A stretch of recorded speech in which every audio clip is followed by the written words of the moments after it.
Welcome to another episode of Inspired, a Project Lead the Way podcast. I'm Dave Dimmett, President and CEO at Project Lead the Way, and today I'm joined by two really amazing guests. Anyshya Hemphill, she's a former Project Lead the Way student, off doing amazing things at university now. We're going to hear more about Anyshya's story in just a moment, and also joined by Christina Chandler, who was Anyshya's teacher just a few years ago, but now working at one of our great partners, J.E. Dunn. So thanks to both of you for joining us today.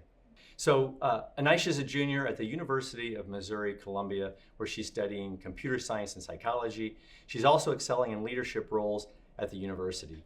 Anyshya went to Center High School in Kansas City, where she completed courses in both computer science and engineering pathways. And as I mentioned, she's our first PLTW Alumni Spotlight here on the Inspired Podcast. So Anyshya, really excited to have you here today. Yeah, thanks for joining us. And I mentioned Christina. Christina Chandler leverages her background in education, information technology, and the nonprofit sector to create strategies that engage and prepare students like Anyshya and so many more for their future career opportunities. She spent 12 years in the information technology field before transitioning into education. During her time as a teacher, she developed and led computer science and robotics programs, including teaching Project Lead the Way Computer Science Essentials and Computer Science Principles.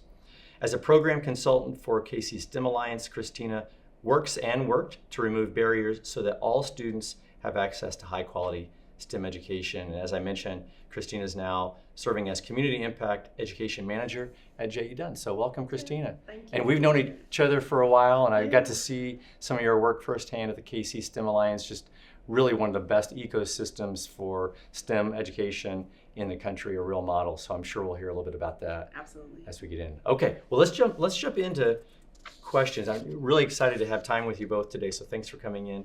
Anyshya, we're going to start with you, and I'd love to have you kind of take us back to some of your earliest memories in the classroom, STEM fields, what you were studying. What was it that interested you? How did you get excited about these areas of study? Okay. So my earliest memory actually is with the Casey STEM Alliance. I participated in a program called Girls in STEM KC when I was in middle school, actually.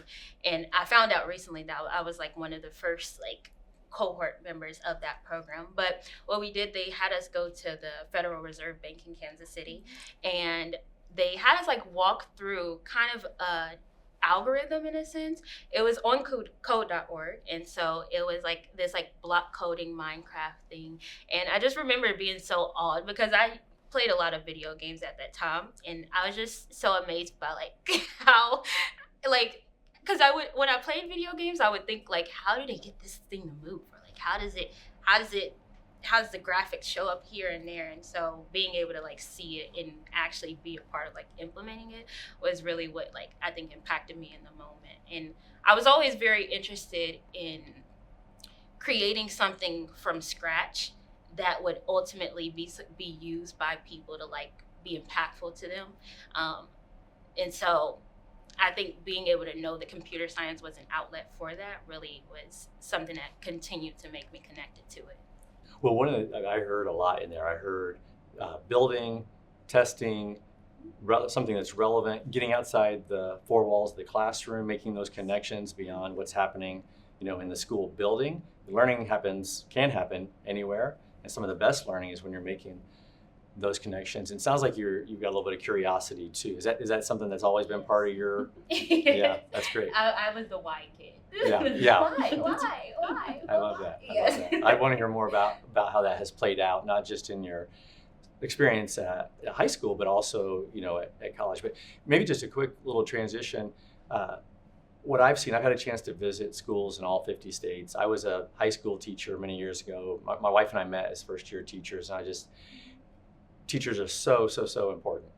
And one of the things that's clear to me is great experience, great curriculum, really in many ways is only as good as the teacher who's teaching it. So can you talk about Christina's influence on you and what that was like in the classroom, those classroom experiences? I think the biggest contribution I would say that Ms. Chandler had on me was by being an exemplar in the classroom. I think at some point, especially in minorities' life, we come to a point in life where it's we sit in a room and we look around and think who in here looks like me? And I think for that experience in being in that classroom, usually you would get the response of no one, especially when it comes to STEM. Like the room would answer back like, not many people look like you, or no one looks like you.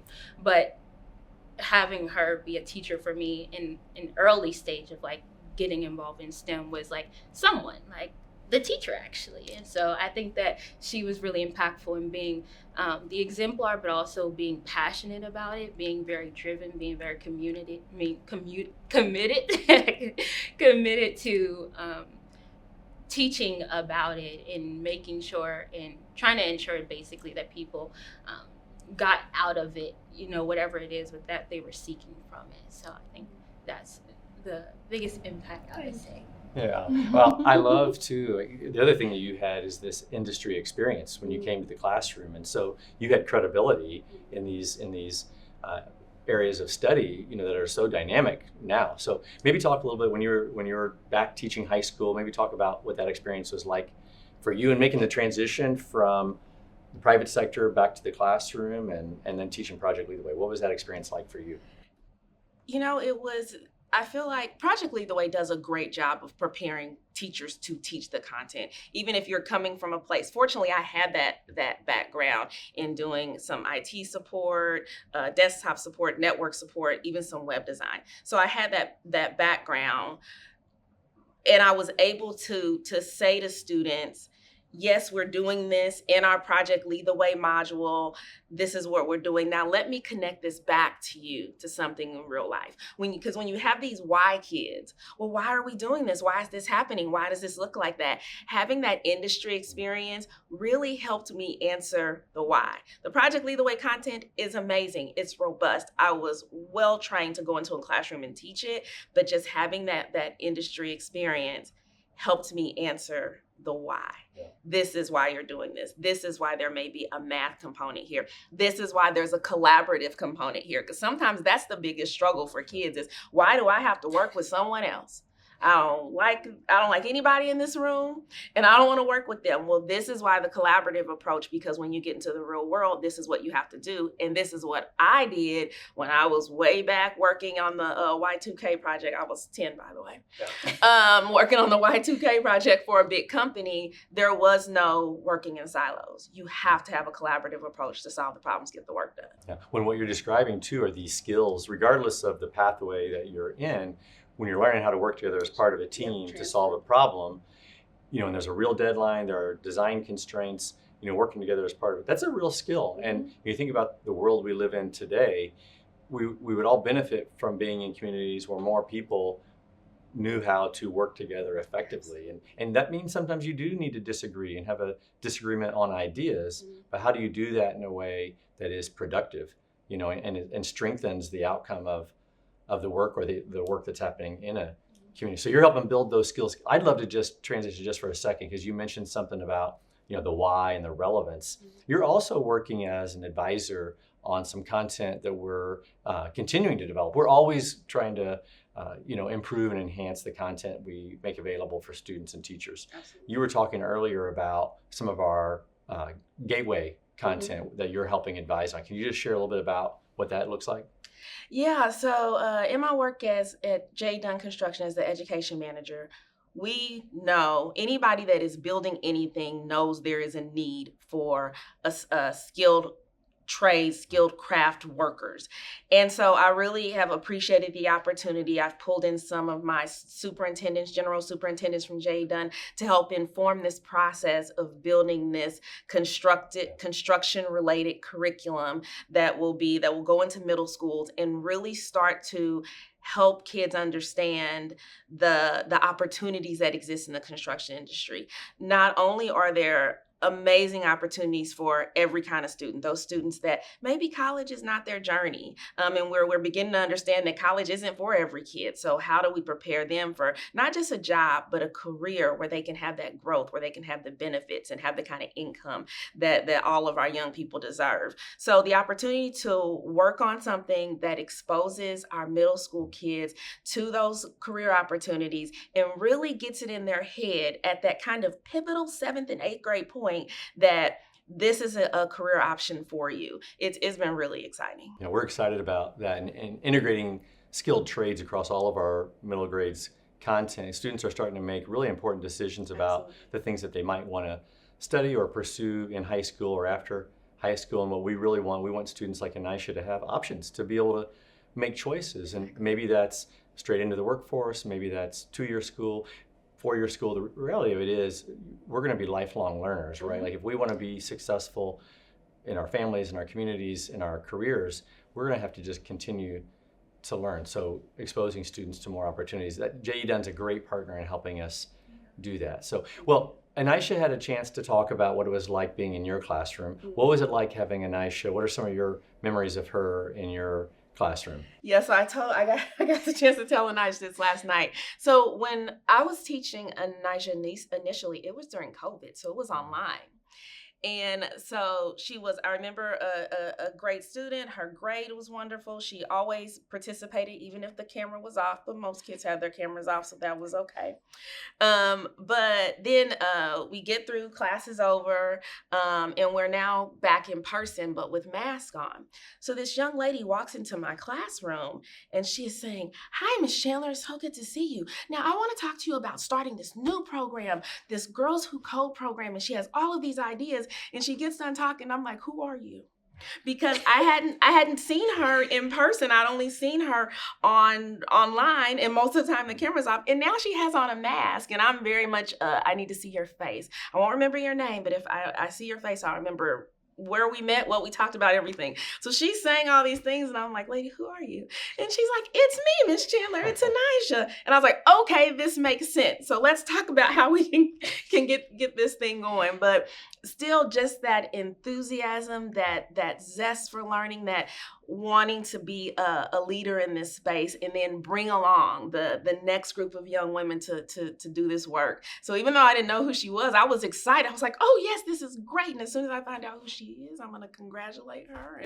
Well, those were very challenging years, right? I saw it from Yeah. my own kids as they were working their way through that experience, and it was really hard on the educators we've worked with. And I think we're still paying the price for a lot of that, but hopefully there are some really important lessons learned. But you came through that experience, Anyshya, and you put yourself in a position to make some really big life decisions. So you chose your university. What were some of the things that went into helping you make that decision about where you wanted to go? What were you looking for?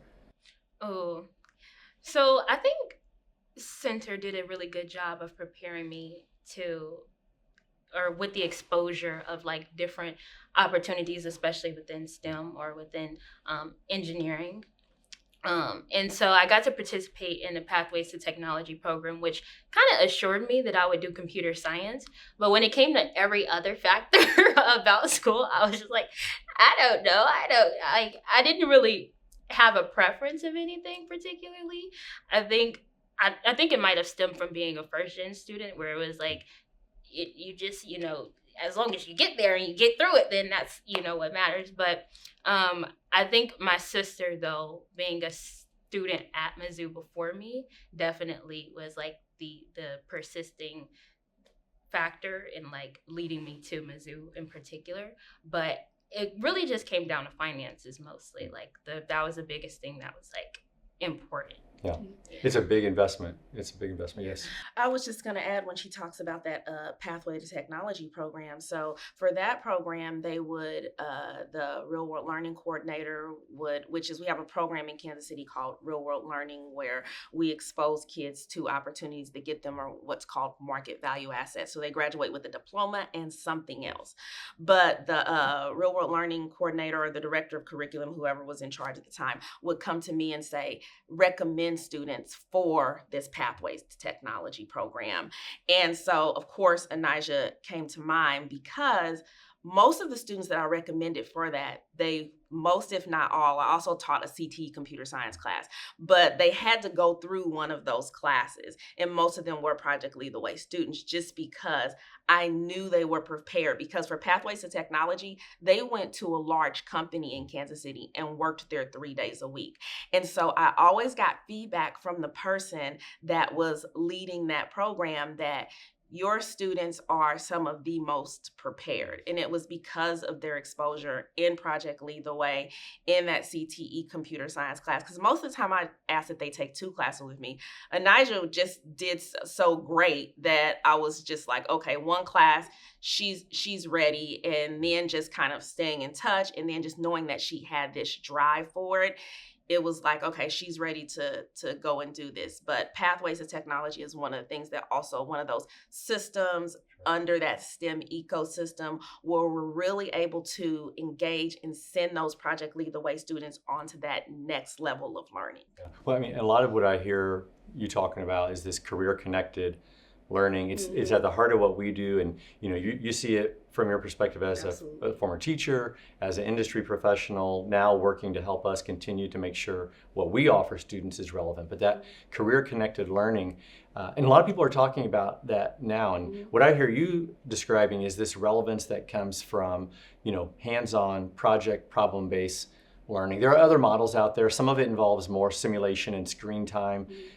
We have a bias towards real, authentic experiences like the ones you described. I think that puts students in a much stronger position to apply what they're learning. So I love it. And you've seen it from a couple different seats, which is great. Yeah, and that's why from my J. Dunn lens, why I was so excited to partner and bring in this is a general superintendent working. So he oversees multiple people and multiple job sites. But once I introduced him to Project Lead the Way, he got on a call with a few people.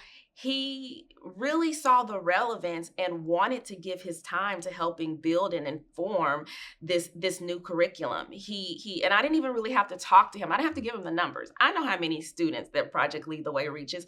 He didn't need the numbers. Just hearing about the program, seeing this hands-on approach, and they were the people that are building the curriculum, they're asking him about real things that are happening in the construction industry. They're like, give me the real problems. This is what we want to put in front of our students. So there was no convincing that superintendent. He's like, I'm all in. Just from what I've seen and heard, this is going to be relevant. It's going to be rigorous. It's going to be authentic. And we're going to prepare students, the workers that he needs to come into this industry. So just so much excitement around this from my J. Dunn people. Well, and I think, and you all have been great, that what I think about, not just on the construction side, but across skilled trades. I mean, a lot of great jobs there. We're talking about economic development. Economic development gets stuck if we don't have skilled trades. Absolutely. National security, the infrastructure that we need in our country to thrive and to have the quality of life that we want. I mean, all those things are connected. So, 𝐼nishya, one of the things, when I heard you talking a moment ago, you talked about the goal being to get to college. And, so you did that. You didn't just get to college, though. You were excelling.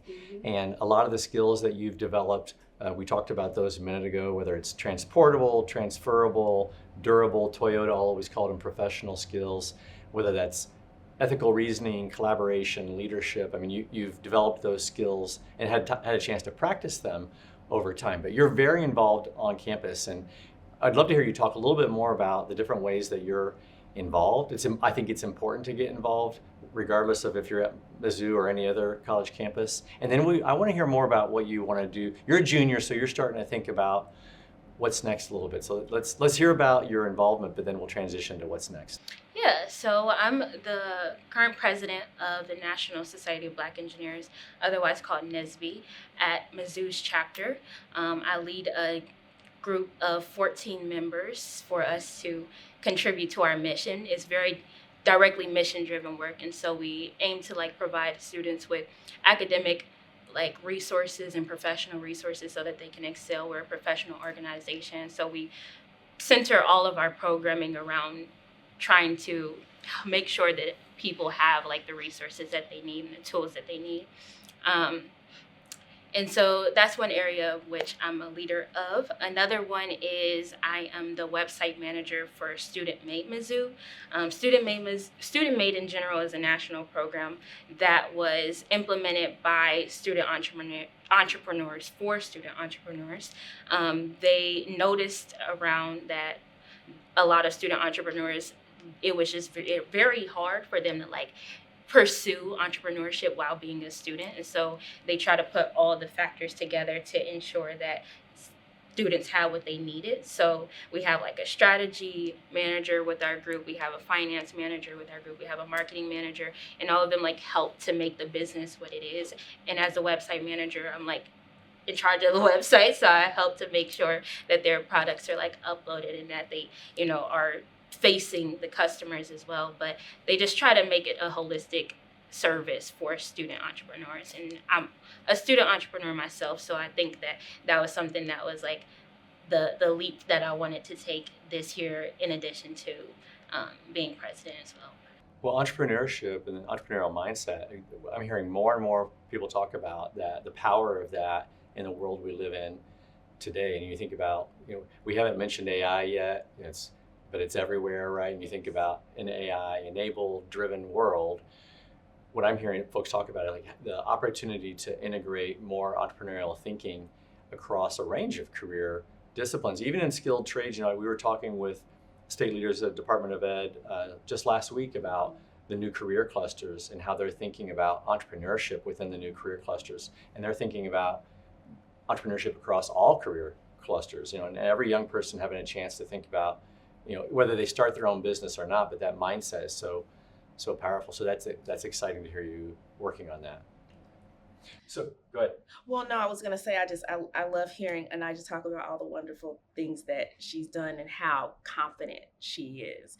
And what I love about Project Lead the Way, when we think about particularly young women and young minorities, and it's sometimes it's tied to that STEM that confidence, that we talked about this last night, that STEM identity. Yes. And so that's one of the things that I feel like Project Lead the Way did. It helped her build that STEM identity to say that, I can be a computer scientist. I can be a programmer. And so it's wonderful to sit here, and Anyshya's so wonderful. She's so poised. She's so confident. But I've seen where Project Lead the Way, I've watched that confidence grow. We talk about kids with a light bulb coming on, having those light bulb moments. I've seen those confidence moments where you see that student who comes in at the very beginning and they're like, I didn't even want to really sign up for this class. I just needed a practical art, and I like you, so I'm here. And then they go through, and by second semester, their shoulders are back, and they're. I mean, Anyshya was already pretty confident, but I don't know. I feel like she was, but I feel like being able to be a part of that computer science class and do all of these things and engaging all these activities, it just helps that confidence grow, and I've seen it happen. Well, and you believe in yourself, and once you have that, it's hard to lose it, right? I mean, you're going to be tested, you're challenged, I'm sure, even now. Like, there are challenges that you're working through, but you can do that with confidence, and once you have that STEM identity, it kind of opens up the world. Yeah, I think once you're put in this space where you can envision yourself in this space in the future, you can't take that vision away. Like, you can't take that experience away. So it challenges you to challenge yourself to continue believing that it's possible. Well, you're already thinking about graduate school and future career up. So maybe, and it doesn't mean that these things, we're not going to hold you to this. Oh, no. But, it's important to, like, if you want to create your future, it's important to think about what you want that future to be. And so talk a little bit about what you have in mind. Okay, so I'm actually wanting to pursue a master's or PhD at this point. I'm not totally sure, but I know that I wanted to be in industrial organizational psychology. I think it kind of stems from earlier when I was talking about how I'm really driven to like start from something from kind of the ground up and make sure that it's impactful to people so that they're able to utilize it and it be resourceful to them. I think that that's something, the area of organizational psychology, I could do that in and I can thrive in it, just because I feel like I would approach it in a way where I would genuinely try to double down, I think people say, on like what is the biggest problems, what are the biggest stressors, and then try to actually build something up that would impact those organizations. So that is what I think I'm set on doing, is pursuing organizational psychology. Yeah, that's exciting. Well, I can't thank you, Anyshya. Your story is so powerful. We're working with 2.5 million students across the country right now, and we get excited about that. But there's so many students like you that we want to help that aren't yet getting prepared for their future the way you've been prepared. And I'm just excited to follow you and hear more about where you end up and what the next steps are. And so thank you for being with us today. And thanks for sharing a little story about your teacher. And that connection is it's one of the most important things happening in schools today is a caring adult helping a young person get excited about and prepared for their future. So thank you for being here. And we're still engaged on a number of fronts, the work you're helping us do on the curriculum side and also at JE Dunn as a great partner. And you're representing Kansas City today with your pen. So thank you for doing that. And really it's a great model, so we're happy to celebrate the work that you're doing. So thanks for being here. And thank you for joining us for another episode of Inspired, a Project Lead the Way podcast. You can find us on YouTube or wherever you tune in and catch your favorite podcast. Thanks for joining us.